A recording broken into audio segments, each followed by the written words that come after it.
nè cả tăng che bắt tay bữa nè có mừng đọc cao từ nè nhiệt rệp phập bể thuê dòng thơi nhiệt rệp chẳng phập thuê dòng thơi nhiệt rệp là tay cha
tơ thea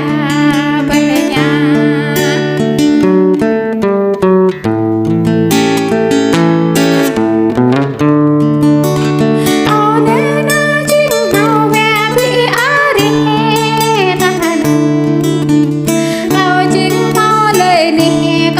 quan trọng vào nhà ba thấu lá dùng làn câu thầu bị anh cao nhiệt hắt riết nào câu mó hằng lơ vẽ chẳng nhà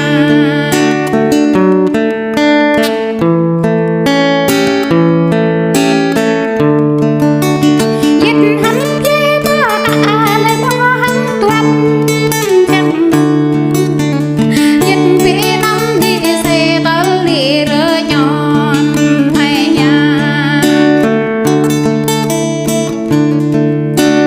ta ớ lá dòng ơi tớ chọn ý nhắn lại nụ ta ớ lá dòng ơi rơ mình pran chua ý ta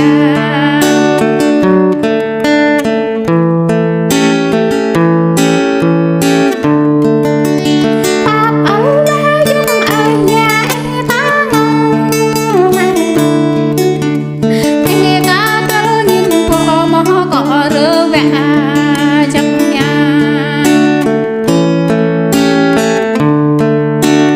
chẳng ơ lá dòng ơi cả cười chân ý nương nằm ý thao về lặng thao chẳng chẳng dòng ơi bên đi của ấy dòng